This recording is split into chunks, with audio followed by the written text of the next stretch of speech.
Good morning, sir. I think we're waiting on our public witness. Okay. Nah, I think she's on actually. Beautiful. All right, and we're ready in 5, 4, 3, 2, 1.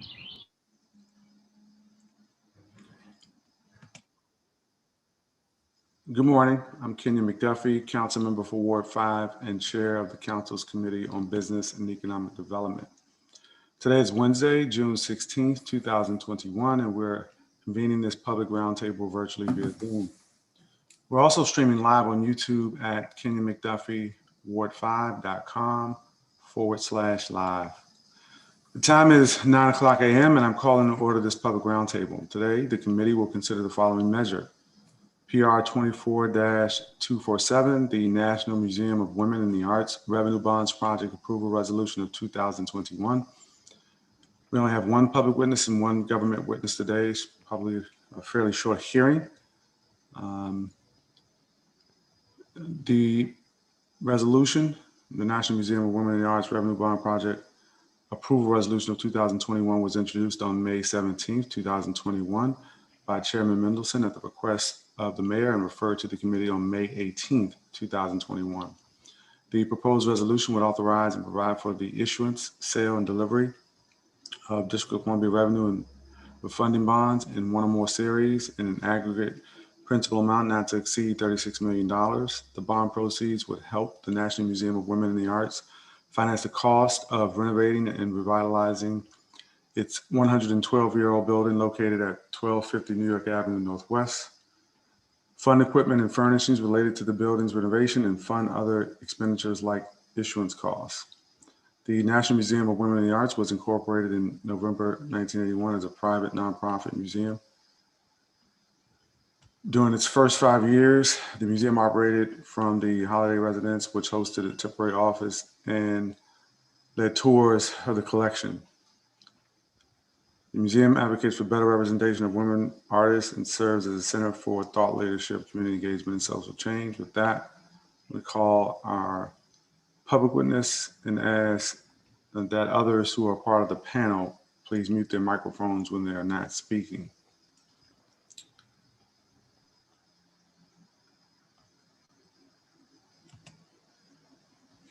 We've got Susan Fisher Sterling, who's Executive Director of National Museum of Women in the Arts. And good morning to you. You can begin your testimony.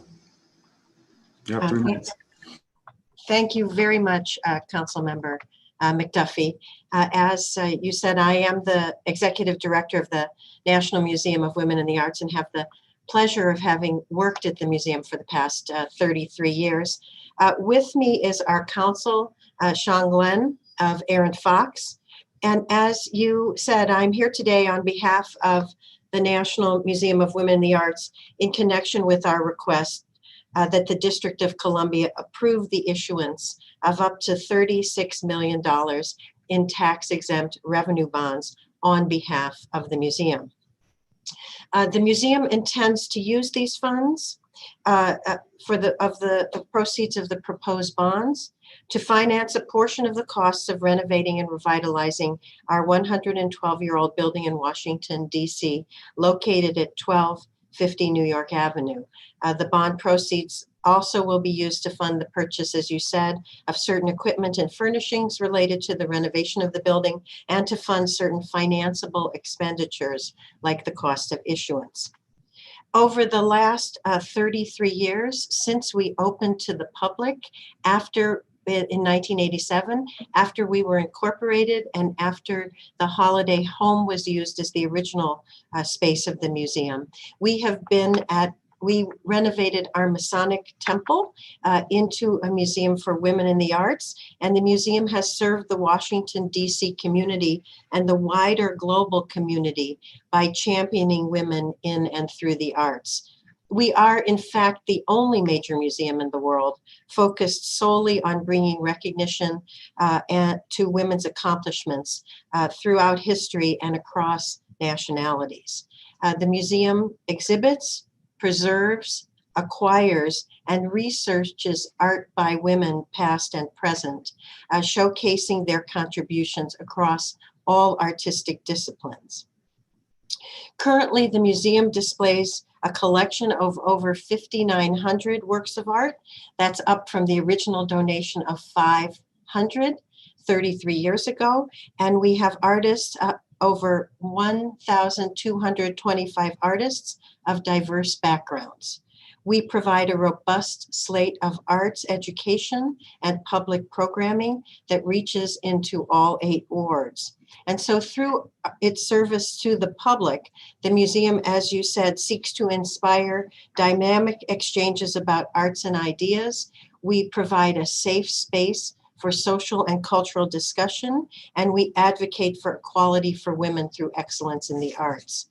As you're aware, the proposed bonds will add no direct or indirect financial burden or risk to the district government or its citizens.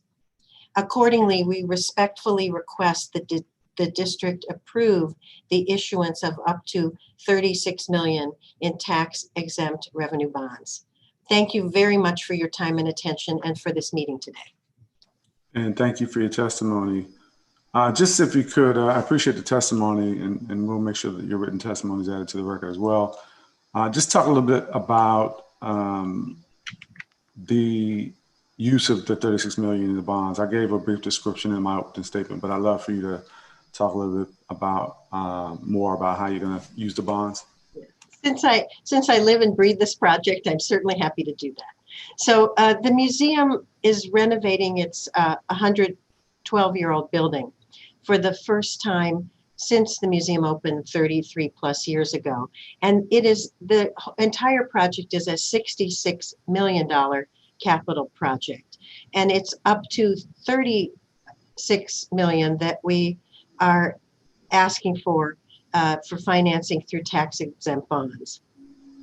So the renovation to the building will include creating a different kind of entrance sequence that's much easier access for visitors. We will have an orientation gallery to tell the varied stories about women artists. We will have new ADA compliance on all levels, including passenger elevators in every museum space, and major upgrades to our exhibition galleries. On the 4th floor, there will be a new learning commons that will feature an additional 3,000 feet of gallery space. Our library and research center will be overhauled. And for the first time ever, we will have a new education studio and maker space for family and student activities, as well as for program partnerships with other DC nonprofits, including nonprofits that are smaller than us, to which we can provide rehearsal and meeting space. It's a commercial area where the museum is located. I'm familiar with it. I've been inside before. Have you engaged at all with the ANC or any civic associations associated with the community where you're located? Yes, I spoke in front of our ANC over a year ago. It was probably last fall, it could be somewhere between October and February of 2020. Between October 2019 and February 2020, I believe. I mean, I'm sorry, I have a bit of COVID time lapse. I have a little trouble remembering anymore. But we did bring the plans to our ANC, and they were very excited about the project. We also work directly with our downtown CBED and have a very strong relationship with them as well. Okay, any support indicated in writing or otherwise from the ANC, either your single member district representative or the collective ANC where you're located, or the downtown bid? In terms of having asked for an actual recommendation, the answer would be no, but certainly the project itself was applauded at the ANC meeting. And Neil Albert, especially, and his group at the downtown CBED have actually that's not true. The bid actually helped us with an Events DC grant application we did over a year plus ago. And that did yield some funding for us. It was the first time Events DC had offered an arts institution grant, and we received just over $500,000 with the help of the DC bid, which gave us a recommendation. Oh, okay. Was that during that's been during the pandemic? It was just before the pandemic. We had applied, I think, again in that sort of October period. Sure. And in March of 2020, they were not sure what they were planning to do with those monies. But in the end, they did provide that grant, I believe, in April 2020. Okay. And how have you all been doing, since the onset of the pandemic? Yeah. So I think one of the pieces of good news is that in terms of our overall project for the museum, we have been able to reach an amount of fundraising that is right now at the $50 million level. These are, of course, pledges that telescope out over a period of years. But I think it shows that we have real efficacy and value in our project. When it comes to the museum itself, I think that like every arts organization in DC, the COVID-19 pandemic has impacted us in ways that we could not have imagined, including the fact that we have the problem of the fear of the unknown, as I call it, as well as the public health mandates that have shrunk our budget by a good $2 million very, very quickly, which represents a loss of over 20% for us. Our earned income especially had dried up immediately and will take us years to build up again. But the other thing that I should mention is that it did give us an opportunity to pivot to almost immediately to innovative digital initiatives.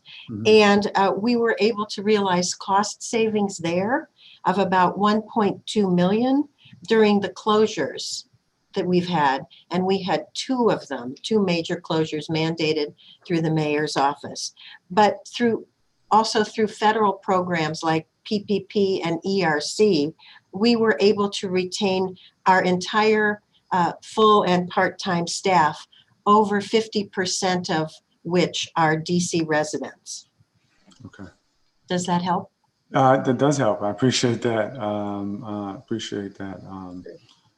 I just want one last question to make sure you do understand. I believe you may have already mentioned this in your oral testimony, that the resolution pending for these bonds shall not constitute a debt of the district.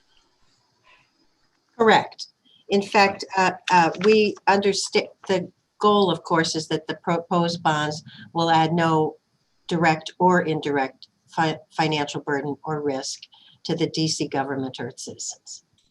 Yeah, just wanted to make sure that was on the record. I actually don't have any additional questions. Is there anything else that you or your counsel would like to add to the record before I shift to our government witness, Mr. Liggins? No, thank you for this opportunity. And thank you for your testimony. Appreciate it. Okay, we're going to switch to our next witness. We already have Mr. Liggins with us, and good morning to you, sir. Good morning, Roy. Director of DC Revenue Bond Program for the Office of the Deputy Mayor for Planning and Economic Development. I am well. You can begin your testimony when you're ready. Good morning, Chairman McDuffie and members of the Committee on Business and Economic Development. I am William Liggins, Director of the DC Revenue Bond and Enterprise Program, a function within the Office of the Deputy Mayor's Office for Planning and Economic Development. I'm testifying on behalf of the National Museum of Women in the Arts that the Council approved the issuance of up to $36 million for the project that is located at 1250 New York Avenue, Northwest Washington, D.C. in Ward 2. The bonds if issued will be secured by general obligation of NMWA and will be of no recourse to the District of Columbia. Based upon the information set forth in the application, the Revenue Bond staff has determined that the proposed project complies within criteria for approval of a financing through the DC Revenue Bond Program. Additionally, the proposed project will promote education, enhance employment opportunities, and contribute to community betterment. This concludes my testimony, and I'm happy to answer any questions that you may have, Councilmember. Thank you for your testimony. I do have some questions. What's the proposed timeline for the project, Mr. Liggins? It seems that they're going to look to get started. We should close this one probably August, maybe early September, and they're going to look to get started as quickly as possible. Okay, and so is you want to speak to? I know we got this in May, but is there any sense of urgency or is time of the essence in any way that you want to convey to the committee, or you know, yes, we do have the budget before us, but I want to give you an opportunity to share with me and the members of the committee your thoughts about the timing. Yes, it is, and we appreciate you and your staff moving this as quickly as possible. They need to close as soon as possible so that they can obtain the best services and best terms with the banks that they have. They're willing to commit. The banks that they have, I think they have two, narrowed it down to two options, and they're looking to close those. And those banks have said, hey, they'll hold these particular terms for probably, I think maybe through August. So they needed to make sure that this got voted on and passed in time for them to take advantage of those particular terms. All right, and I just asked the witness, but I want to make sure, just for the record, to ask you as well, did you have the opportunity to convey that the debt associated with these bonds do not constitute a liability to the district? Not a liability to the district at all. Okay. And has your office determined that the museum is a qualified applicant in accordance with Section 490 of the Home Rule Act? Yes, they are. And have you all determined in your office that these bonds will be used to finance a project that is authorized to receive financing to the district in this way? Yes. Yes, it is a qualified project. And the museum is able to service the debt resulting from the proposed financing? Yes, based on the financial feasibility statement, they are able to service the debt. Okay, and who do you all use as bond counsel for this? This is Ballard, Spar and Eagleford. Okay, all right. Any CBEs associated with this? Not as of now. The association, they may use CBEs as they move forward with their project. And we may also use CBEs as some DCRA and regulatory reviews that we've been using CBEs for over the past year. Okay. All right, I understand you did have, this is an aside. I don't have any additional questions on this matter. Is there anything else you want to add for the PR 24-247? Nothing else at this time. Okay, I understand that you all had a recent event around bond counsel. The committee's been urging that you all engage more CBE law firms around that process. How'd that event go? That went well. It was very informative.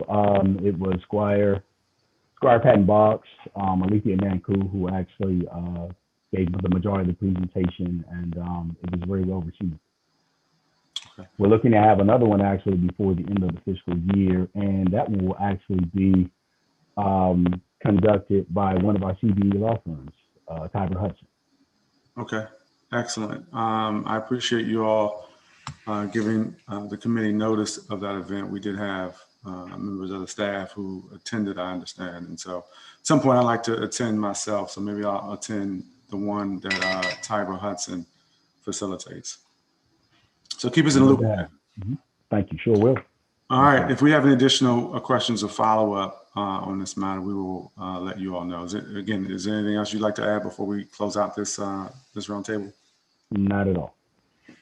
All right. Well, I appreciate your testimony here this morning. I appreciate the testimony of Susan Fisher Sterling, and I don't think we have any other additional business at this time. So this marks the end of today's public roundtable. The committee will convene again tomorrow at 9 a.m. for a budget oversight hearing on the DC Lottery and charitable games and the office of the Chief Financial Officer. The time is now 9:21 a.m. and this public roundtable is adjourned.